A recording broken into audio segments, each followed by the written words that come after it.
সুপ্রিয় শিক্ষার্থী, সবাইকে নমস্কার এবং আদাব। যে যেখান থেকে দেখছেন এবং শুনছেন, আশা করি আপনারা ভালো আছেন। আমি পরিসংখ্যানের কিছু গুরুত্বপূর্ণ অঙ্ক দিব। এই অঙ্কগুলা তোমরা সুন্দর করে করবেন।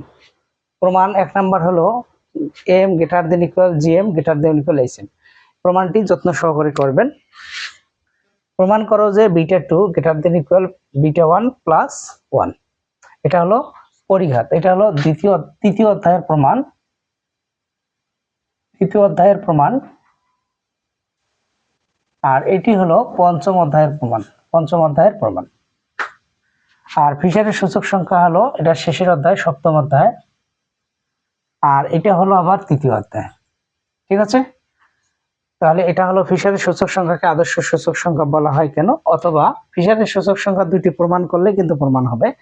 সেটা হলো সময় পাল্টানো এবং উপাদান পাল্টানো। তারপরে প্রমাণটা হলো GM equal NT log summation log X I divided হলো এন। এটাকে আবার আসতে পারে জ্যামিতিক গড়ের উল্টন গড়ের সমান।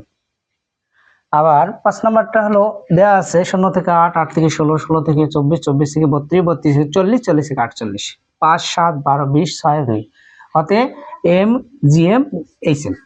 তার মানে এটা মানে গড়, এটা মানে গড়, এটা মানে জ্যামিতিক গড়, এটা মানে তরঙ্গ গড়। এই তিনটা মান বের করার বাহির যদি আমরা করি, এম এর মানটা মানে গড়ের মানটা বড় হবে, তার চেয়ে জ্যামিতিক গড়ের মানটা ছোট হবে, তার চেয়ে ছোট হবে এইচএম মানে তরঙ্গ গড়ের মানটা।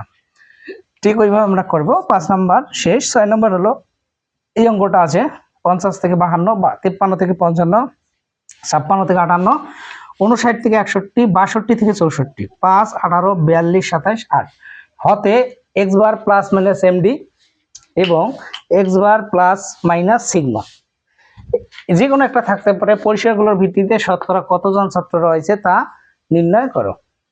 আর দুটি সংখ্যার গড় 9 এবং জ্যামিতিক গড় 7 হলে সংখ্যা দুটি নির্ণয় করো। আর কোন বিন্যাসের 4 নির্ণীত প্রথম চারটি পরিঘাত হলো -1.5, 27, -30 প্লাস এবং 108 হতে গড়, ভেদাঙ্ক, পরিঘাত এবং সূচলতা নির্ণয় করো এবং প্রকৃতি মন্তব্য করো। তাহলে আমরা এগুলো করব। আর এর সাথে কয়েকটা জিনিস করবেন, সেটি হলো তোমাদের এখানে লুপ্ত গণসংখ্যাটা করবেন। লুপ্ত গণসংখ্যাটা করবেন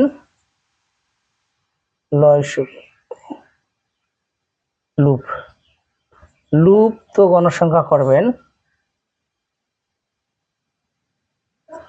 লুপ্ত গণসংখ্যা করবেন যে কোনো একটা লুপ্ত গণসংখ্যা, যেগুলো আমি করিয়েছি তোমাদের ওই ধরনের অঙ্ক করবেন।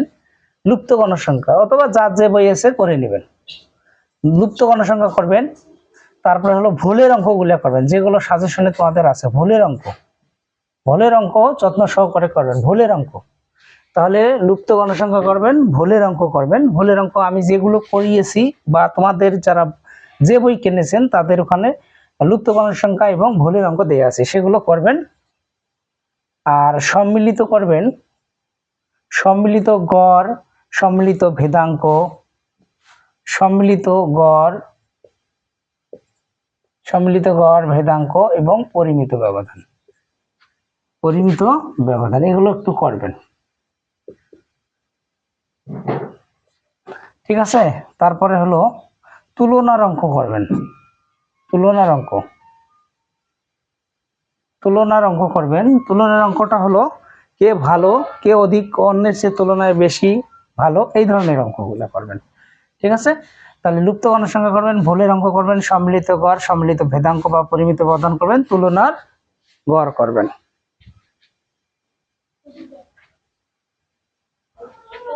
তাহলে তোমরা তুলনার অঙ্কগুলো করবেন, সম্মিলিত গড় করবেন, সম্মিলিত ভেদাঙ্ক করবেন। ঠিক আছে, এগুলো বেশি করে করতে হবে। লুপ্ত গণসংখ্যা যার যে বই এসে করবেন, ভুলের অঙ্ক যার যে বই এসে করবেন।